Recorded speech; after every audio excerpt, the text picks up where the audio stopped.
बिस्मिल्लाहिर्रहमानिर्रहीम। एक नए प्रोग्राम के साथ आपकी खिदमत में हाजिर है। गिलानी साहब, इस्लामाबाद कंटेनरिस्तान बन चुका है। कंटेनर आबाद। कंटेनरिस्तान। अच्छा, कंटेनरिस्तान। देखें, एक तरफ हम पॉलिटिकल स्टेबिलिटी की बात करते हैं जो इस्लामाबाद में हो रहा है। मैं आपको पता है कि मेरे लिए पीटीआई के लिए कोई नरम गोशा नहीं है, बल्कि किसी भी पाकिस्तान की पॉलिटिकल पार्टी के लिए बिल्कुल नरम गोशा मैं नहीं है। समझा आप कहने लगे मेरे लिए और पीटीआई के लिए कोई नई बात नहीं। नहीं नहीं नहीं मैं लेकिन मुझे जिस तरह रात को पार्लियामेंट हाउस के अंदर हाँ, घुसकर पार्लियामेंटेरियंस को गिरफ्तार किया गया है जी। ये एक मुझे वो जो है ना, क्या उसे कहते हैं कि मैं कहता था फाशिज्म, फाशिस्ट, उसकी फिस्तायत की मुझे जो है ना भू आ रही है, महसूस हुई। हाँ। अच्छा, दूसरी तरफ हम कोशिश कर रहे हैं कि एक तरफ ये कंटेनर्स लगे हुए हैं और रोज़ाना की बुनियाद पे कंटेनर लगते हैं। एक और डेवलपमेंट होने वाली है जिसकी तरफ किसी की तवज्जो नहीं है। वो डेवलपमेंट ये है कि एक एससीओ की एक मीटिंग होने वाली है। हाँ, शंघाई ऑर्गेनाइजेशन की मेरे ख्याल आजकल में शुरू होने वाली है। जी नहीं, जुमेरात को है, थर्सडे को। तो बड़ी उम्मीदें वाबस्ता की जा रही हैं इस्लामाबाद में कि साइड लाइंस पे पता नहीं क्या कुछ होने वाला है। अच्छा।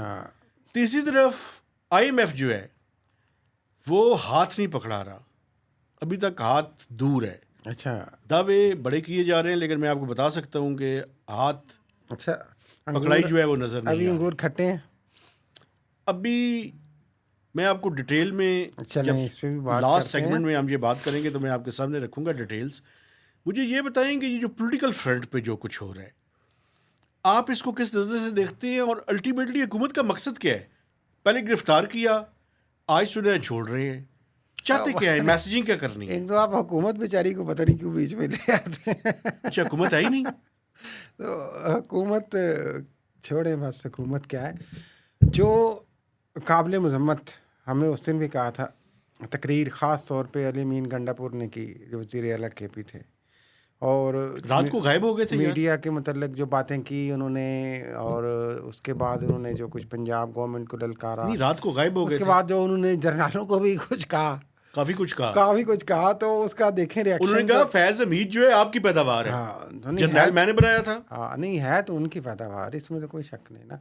लेकिन ठीक है, उनके अपने आगे अजाइम एलिजिडली आ गए तो नहीं। देखे, मेरी बात सुने, मकसद ये है कि ये जिस तरह फौज की देखे, फौज की तारीफ जहाँ पे बनती है ना वो करनी चाहिए। नहीं करें, अगर जहाँ पे कोई जहाँ हार नहीं अगर जहाँ पे बनती हो कर दिया करे। नहीं, जहाँ पे अगर कोई फौजी जर्नैल हाँ जी, अपने दायरा कार से हटकर उसने काम किया है, हाँ जी, तो उसके खिलाफ अगर फौज काम कर रही है या उसको कहती है कि हम इसके बारे में इन्वेस्टिगेट करेंगे, तो ये अच्छी बात है, अच्छी बात है, ये तो ठीक बात है ना। और ये बिला ये ऐसे ही है कि कोई सहाफी करप्शन करनी शुरू कर दे तो मैं उसको प्रोटेक्ट नहीं कर सकता। बिला इम्तियाज होना चाहिए, बस बिल्कुल। ये सिलेक्टिव नहीं होना चाहिए ये, ठीक है। लेकिन उसका एक रिएक्शन ये समझा जा रहा है बेसिकली। लेकिन जिस तरह आपने फरमाया कि यकीन करें, ये as a Pakistani, as a journalist, as एक एजुकेटेड सिटीज़न, मैं समझता हूँ कि ये पार्लियामेंट में जिस तरीके से ये सारा कुछ किया गया है, ये जमहूरियत पे बराह रास्त इतना घिनौना किस्म का ये हमला करवाया गया है,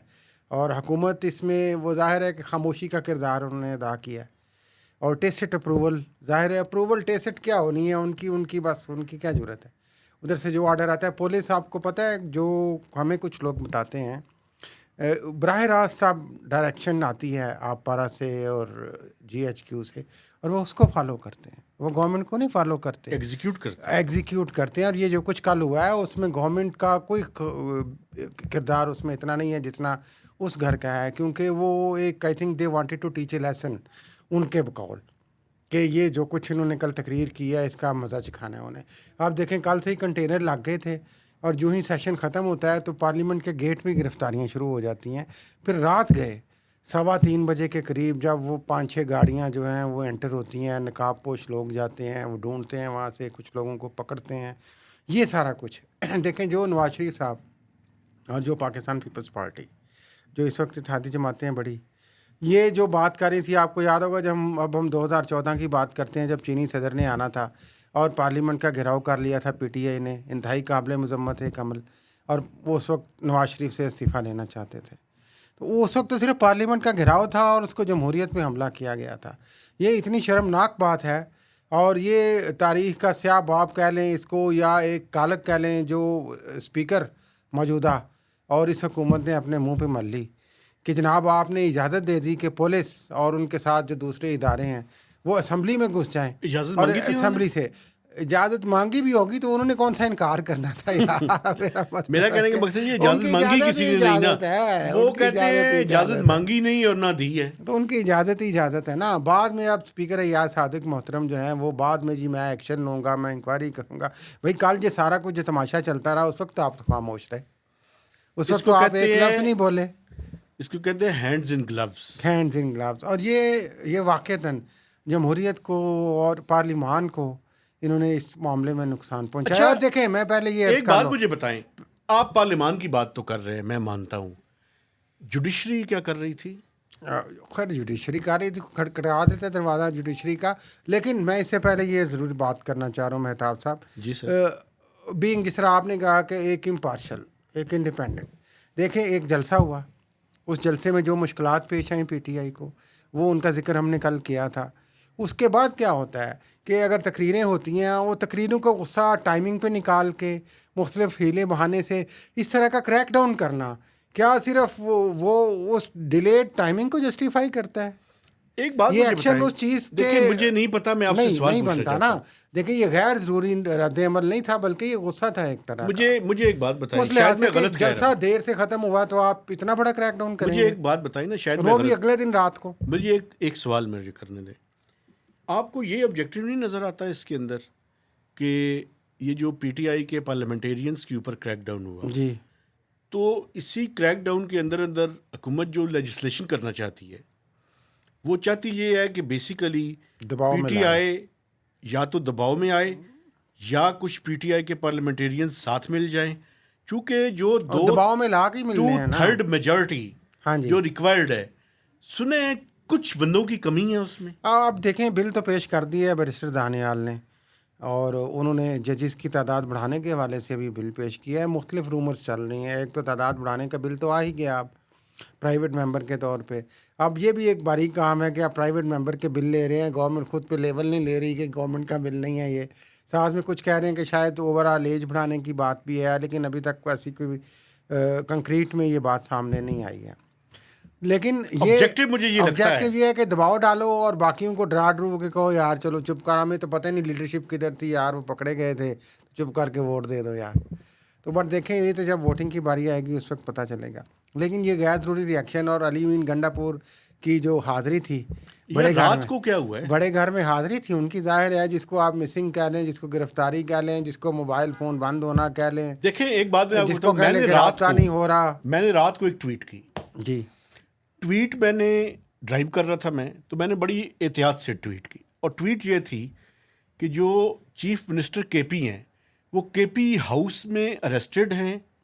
मैंने क्वेश्चन मार्क लिखा था क्योंकि मुझे खुद भी उस टाइम कंफ्यूजन थी। अरेस्ट तो नहीं होते ना, बात ये है कि जो बड़े लोग हैं वो बुला लेते हैं जब, तो आप उसको जो मर्जी कहें। वो सुबह के टाइम पेशावर पहुंच गए। देखें वो जो बुलाते हैं ना वो पहुंचाते भी हैं। नहीं वही ये खबर निकालते हैं तहवील में है कि अरेस्ट है कि क्या है, ये क्या है। मुझे थी यार, मेरा क्या था लगा हो भाई, तो उनको मायनी आगे से उनके जो नुमाइंदे हैं वो पहुंचा देते हैं मायनी, मैंने तो ट्वीट किया और उनके जो मुझे ये बताया गया कि वो ट्वीट सबसे पहले मैंने किया, लेकिन मुझे समझ नहीं आई खुद भी। नहीं, आपसे पहले भी कुछ लोगों ने ट्वीट कर दिया। अच्छा, मुझसे पहले भी कर दिया था। वो कौन थे? काफ़ी थे वो ही थे जो जिनको बता दिया गया। अच्छा, मैं तो ड्राइव कर रहा था, मैंने ड्राइव करते हुए गाड़ी रोकी, वीपीएन ऑन किया। वीपीएन ऑन करने के बाद मेरा मोबाइल आजकल बड़ा ख़राब है, बड़ी मुश्किल से ट्वीट लिखी। ट्वीट लिखने के बाद मैंने उसको ट्वीट कर दिया। लेकिन मुझे ये बताएं, ये सारा कुछ ट्वीट नहीं आप कहते, एक्सीड। अच्छा, एक्सीड कर दिया। अच्छा, मुझे ये बताएं कि ये जो एससीओ की कॉन्फ्रेंस है, इसमें मैं इसको कंक्लूड कर लें, जल्दी से कर लें कि ये सूरत हाल बताती है कि ये जो सारा बयानिया बनाया गया पीटीआई के जलसे में, अब लाहौर के जलसे में उनको शदीद मुश्किलात पेश आएंगी मुनक़द करने में। तो उसका इनेकाद 22 सितंबर को जो रखा गया है 21 या 22 को, उसमें अब देखते हैं कि कितने चैलेंजेस होंगे और क्या वो कर पाते हैं कि नहीं। नहीं होगा। अच्छा, अगली बात मैं आपको बताना चाहता हूँ, एसईओ की मीटिंग की SCO की साइड लाइंस मीटिंग पे क्या होना है? साइड लाइन्स पे मिनिस्ट्री ऑफ फाइनेंस और foreign affairs to some extent ये तवक्को कर रहे हैं कि पाकिस्तान की जो एक्सटर्नल फाइनेंसिंग का इशू है उसमें कुछ पेशरफ्त होगी। मुझे कोई उम्मीद नहीं है ज़्यादा। अच्छा, वो जो आएंगे मुल्क उनके को तल्ला मिन्नत और कहेंगे यार मतलब मंगने मंगाने तो इसे जोर रखा है। जाहिर है यार, वो कह रहे हैं 3 माह में 57 अरब डॉलर का कर्जा हो गया था जनाब, पहले 3 माह में। पहले 3 माह वही कल कोई खबर चल रही थी, नहीं, टोटल नहीं, 24 की बात नहीं, है। नहीं, नहीं, नहीं, नहीं, नहीं, ये बात नहीं है। एक तो चीज़ों को डिस्टॉर्ट हमें नहीं करना चाहिए। नहीं, खबर ही चल 2018 रही थी से 2023 के दरमियान जो एक्सटर्नल डेट में इजाफा हुआ है वो उसकी फिगर है 57 बिलियन डॉलर, और ये कोई थोड़ी फिगर तो नहीं है, बहुत बड़ी है। तो खैर साइड लाइन्स पे ये मैं है। आपको ये बताना चाहता हूँ, ये सुने, ये जो पिछले 5 साल थे ये पाकिस्तान का कर्जा तकरीबन 200% ज़्यादा इंक्रीज हुआ है। मैं आपको बताता हूँ 2016-17 में जब नून लीग की हुकूमत ख़त्म हुई तो 29.8 बिलियन डॉलर्स का कर्जा था, और जब ये हुकूमत 23 ख़त्म हुआ तो पाकिस्तान का एक्सटर्नल डेट और लाइबिलिटीज़ दोनों मिलाकर 80 बिलियन डॉलर्स को क्रॉस कर चुकी थी, 82 बिलियन डॉलर्स को क्रॉस कर चुकी थी। और इसके बावजूद अब अभी हम साइड लाइन्स पे एक्सटर्नल फाइनेंसिंग की कोशिश करेंगे। एक बात मैं आपके सामने रखना चाहता हूँ कि अभी तक IMF से चीज़ें क्यों नहीं फाइनल? पहले ये बताएं, एक्सटर्नल फाइनेंसिंग की आप कह रहे हैं कि कोशिशें होंगी लेकिन बराबर होने की अभी कोई इम्कान अभी नहीं देखिए, है। मैं अभी प्री जज मुझे नहीं करना ज़ाहिर है चाहिए। चाइना ने भी आना है और जी, जो बड़े मुल्क जी, हैं जी। आएंगे। मुझे जो बात मैं आपके सामने रखना चाहता हूँ बड़ी ज़रूरी है।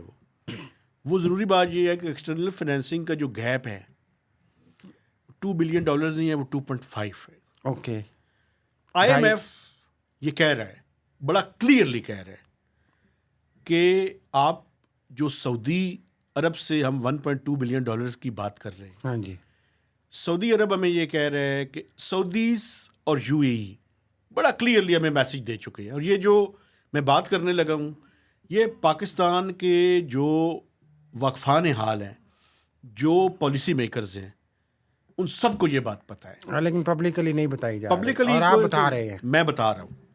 वो ये है कि वो जो होता था ना, आपके प्राइम मिनिस्टर या सदर गए या आर्मी चीफ गए, $1 बिलियन उन्होंने दे दिया, दैट टाइम इज ओवर। वो दरबारी स्टाइल में जो नजराना जनाब दे दे, ऐसा नहीं होगा, अब नहीं होगा। अगर आपने कुछ पैसे लेने हैं तो पाकिस्तान के जो एसेट्स हैं उनमें से कोई ना कोई चीज़ आपको देनी पड़ेगी। मसलन रैकोडेक OGDC के शेयर्स और जो बाकी उसमें तो देखिए वो 15% RLNG के 2 प्लांट्स 35% का कि 15 का इंटरेस्ट शो किया भी है ना 15% का है सऊदी अरब ने। उसमें मैं बताना चाहता हूँ मसला कहाँ रुका हुआ है। अच्छा, वो भी रुका हुआ है कहीं? वो भी रुका हुआ है। एग्जीक्यूशन क्यों नहीं हो रही उसकी? क्यों नहीं हो रही? एग्जीक्यूशन की वजह ये है कि भाईजान जो रेकोडेक है उसका जो लेटेस्ट सर्वे हुआ है, उस सर्वे के नतीजे में उसकी वैल्यूएशन बढ़ने के चांसेस हैं। ठीक है, अगर हम आज की वैल्यूएशन के मुताबिक 10 या 15% 2 फेजेस में होने हैं, वैसे ये उनको वो स्टेक्स दे दें, आज उनके शेयर की कीमत कम है, वो बढ़ जाएगी तो उन्हें फ़ायदा होगा। और अगर हम उस टाइम वो डील करें हाँ जी, जब बढ़ जाए तो हमें फ़ायदा होगा। हाँ, तो वो टाइम करते करते भी तो वक्त गुजरना है ना यार। अभी मसला है ना, अभी मसला ये है कि अगर इस वीक के दौरान IMF की एक्सटर्नल फाइनेंसिंग की कंफर्मेशन नहीं होती तो डिले हो जाएगा, तो अक्टूबर में अगर ये मामला चला गया तो फिर नए नए और इश्यूज पैदा हो जाएंगे। इशू होंगे। वो मैं आपको एक बात बताऊं, आसान नहीं है इस टाइम हाँ, लेकिन अभी इकोनॉमी की चीज़ों को चलाना और मैनेज करना। और अभी आप ये कह रहे हैं कि वो उस तरीके से बिल्कुल एक फ्री किस्म का कर्जा नहीं देना चाहते। वो कहते हैं कि कोई कंडीशन के साथ कोई चीज़ आए नहीं, और बांधे। वो एतमाद खत्म हो रहा है ना हमारा, एसेट्स के अगेंस्ट बट एतमाद ही खत्म हो रहा है ना, वैसे नहीं दे रहे आपको यार। वो कह रहे हैं कि तेरा एतबार को नहीं भाई, उन तो कोई और सिस्टम ले आओ। नहीं, उसकी वजह है ना, वजह है उसकी वजह ये कि कि है 5 कुछ मिलियन नहीं डॉलर्स आपके- पहले आपने लिया हुआ है वो कहते कि पहले कुछ नहीं है आपके पास, आप पहले कर्जों के बोझ तले दबे, ये और मुझे दे कहाँ देंगे। से वापस करेंगे? बिल्कुल। तो उसके अगेंस्ट हमारी जो एसेट्स हैं, जिसमें रेकोडेक सबसे है, ओजीडीसी है, आरएलएनजी के 2 प्लांट्स हैं, इनके ऊपर और सऊदीज और यूएई के जो इन्वेस्टर्स हैं, एक और बात भी मैं कहना चाहता हूँ, वो ब्राउन जो चल रहे हैं प्रोजेक्ट्स, उनके ऊपर इन्वेस्ट करना चाहते हैं, ग्रीन फील्ड के ऊपर नहीं जाना चाहते। सही। ग्रीन फील्ड में भी वहां पे जाएंगे जहां पे गारंटीड प्रॉफिट होगा, जाहिर है इतना उन्होंने पैसा लगाना है तो उन्हें कुछ मिले। बिल्कुल। तो ये सूरत हाल है, यानी कि अभी स्टॉक का सिचुएशन, एक्सटर्नल फाइनेंसिंग में जो चैलेंज है, महताब साहब नाजरीन ये बता रहे हैं, वो चैलेंज उस गारंटी का है या उस गिव एंड टेक का है कि वो जो एसेट या वो किसी डील के तहत लेना चाह रहे हैं। एक आखिरी बात मुझे हाँ करने जी। दें। आज मेरी फाइनेंस के काफ़ी लोगों से मुलाकात और बातें हुई। ज़बरदस्त। वो अभी तक कॉन्फिडेंट है कि होना भी विद इन चाहिए। दिस वीक ये सारा कुछ हो जाएगा। हो सकता है वो सरप्राइज दे दें आपको। अल्लाह करे ये सरप्राइज आए, चूंकि ये मुल्क के लिए बड़ा ज़रूरी है। हमें, मैं जब आपसे बात कर रहा हूँ, हमें शायद एहसास नहीं है कि चीज़ें ट्रिगर हो सकती हैं क्राइसिस की तरफ। अगर अक्टूबर भी इसके बगैर गुजर गया, अनसर्टेनिटी बजाते खुद एक बहुत बड़ा प्रॉब्लम क्रिएट कर। यार ये क्या बात, हमारे चीफ साहब हैं ना, चीफ साहब इतनी मेहनत कर रहे हैं। वज़ीर आज़म, प्यारे वज़ीर आज़म शहबाज शरीफ हमेशा बताते हैं कि chief of army staff Syed Asim Munir कितनी मेहनत कर रहे हैं, आप फिर भी नाउमीदी की बातें कर रहे मैं हैं। नाउमीदी की बातें नहीं कर रहा। मेरा काम ये है कि लोगों के साथ इंफॉर्मेशन शेयर करूं, और जहां पे जिसकी जो कंट्रीब्यूशन है मैं उसको भी तस्लीम हाँ, करूं। बट हमें अक्टूबर से ना डराएं, चीफ साहब हैं, चीफ साहब कर लेंगे, इंशाल्लाह। अल्लाह करे कि इस मुल्क की बेहतरी हो। क्योंकि वजह ये है कि अगर IMF की कंडीशनलिटीज़ मज़ीद सख्त हुई तो वो पाकिस्तान के अवाम को भुगतनी पड़ेंगी, जाहिर है वो जिनमें मैं हूँ। वो तो चीफ साहब आप को, भी वो हैं। भी चीफ साहब को पता है उन्होंने नहीं भुगतनी है, अवाम नहीं भुगतनी है। नहीं, मैं तो, आपको लेकिन बताऊं, वो लगे हुए हैं जर तो हमारा कोशिश कर काम रहे ये है हैं। ना सर कि हम उन चीज़ों के बारे में लोगों को बताते रहें। हम मायूसी ना फैलाएं, लेकिन जो रियलिटी है उस भी छुपाने की कोशिश ना करें। रियलिज्म जो है वो भी बताएं। हाँ, एक लेकिन SCO की ये कॉन्फ्रेंस, दूसरा ये जो एक्सटर्नल फाइनेंसिंग है, हाँ इन दोनों के ऊपर उम्मीदें हैं। हाँ जी, कोशिश, हाँ जी, लगातार कोशिश। कोशिश है कि कुछ इस पे से निकल आए, लेकिन अभी तक बकौल मेहताब हैदर तो उम्मीद नहीं है, लेकिन जाहिर है कोशिश तो करते रहना चाहिए। कोशिश करना है, इंसानों का काम कोशिश करना है। हाँ, बाकी रिजल्ट तो बाकी फिर रिजल्ट। और सियासी फ्रंट पे भी हम यही कहते हैं भाई, हर तरफ से इमरान खान को भी हम बार बार यही कहते हैं, यार खुदा का खौफ करें, इस मुल्क पे आप भी रहम करें।